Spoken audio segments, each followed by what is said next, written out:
Hello and welcome to this TechSec version 0.3 video tutorial, and in this video tutorial I am going to cover scaled mode.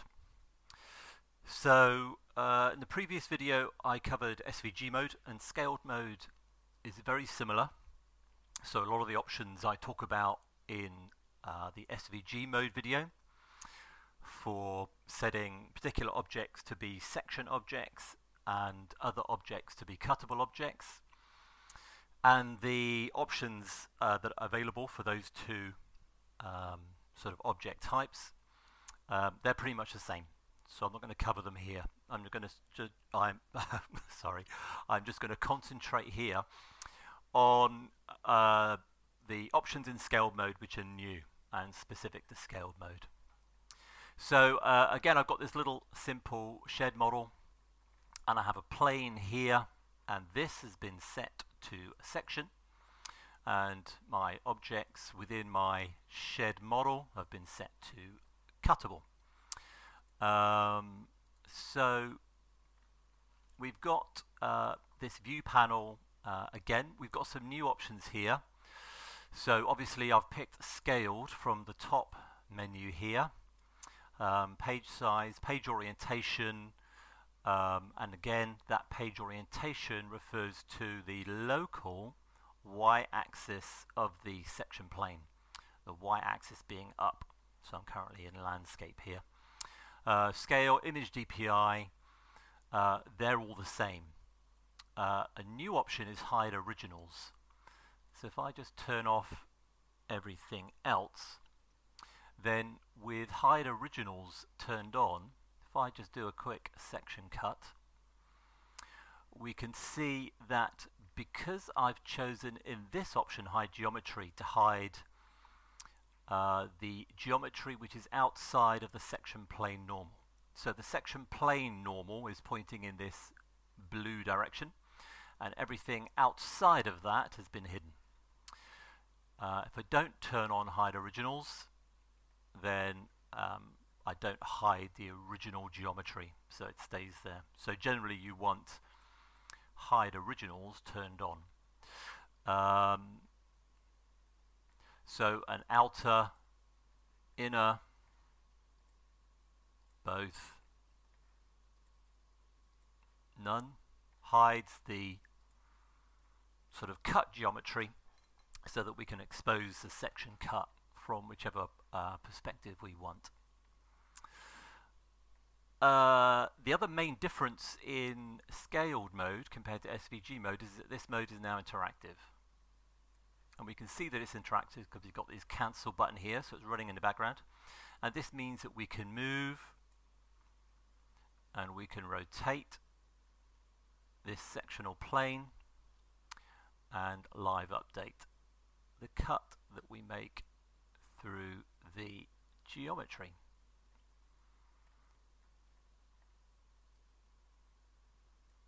As we're moving this plane around, we can also decide to set camera. Now what this will do is this will position the camera so it looks at this sectional plane. And sometimes we need to just update the settings just to get it to orientate itself correctly. But when I have set camera selected, I pick the section, and I've got section 1 here, which is this sectional object. I've got that object selected for section, and I could have multiple cameras in the scene. I've just got one at the moment, and I've got that camera selected in my camera dialog. And now I can set the distance of that camera to that sectional plane. So if I look at it from the camera's perspective, you can see that although the camera is always, it's in a constant position relative to the section, but the perspective changes as I move the distance of the camera backwards and forwards. Now the sort of main purpose of that is if I now render, and I'm just going to do a very small resolution render just to keep things quick.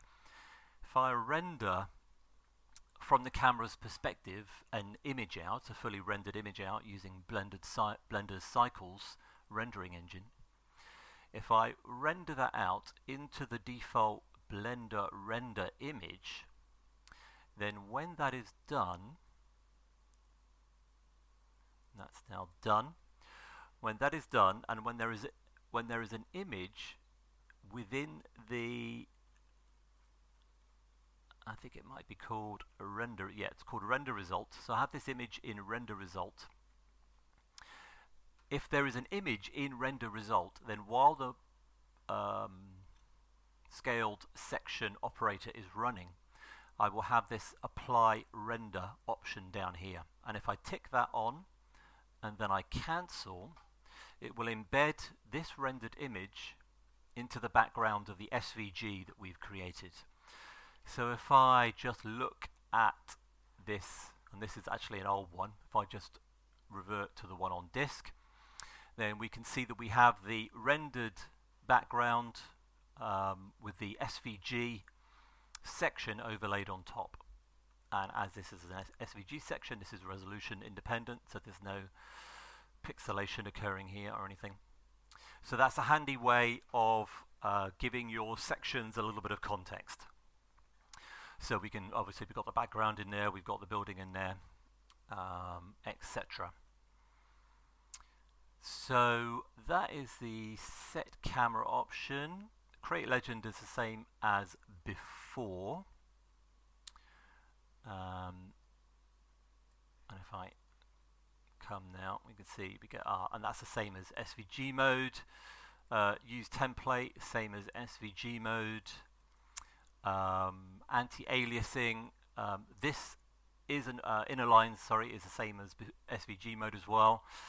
Anti-aliasing is not an option that I presented in the previous video, because that video was recorded before I introduced this option, but this option does exist in all modes.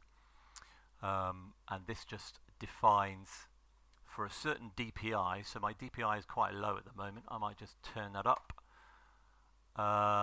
Then we can turn on whether we anti-alias, whether we have no anti-aliasing, best, anti-aliasing, or fast. In theory, none is a little bit quicker, best is a little bit slower, so I tend to have it at fast as a compromise between the two.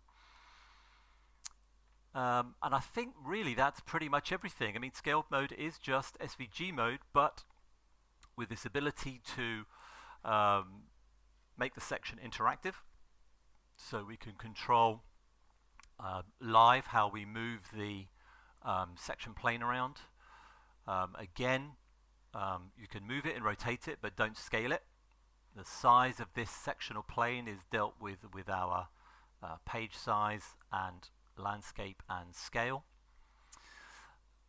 And we can do these sort of background images into the embedded SVG. And the same as SVG mode, then all these images are saved into a project directory, which has the same name as the Blender file, and this directory is in the same directory as the Blender file, and we can see in here our SVG and our background and etc. etc.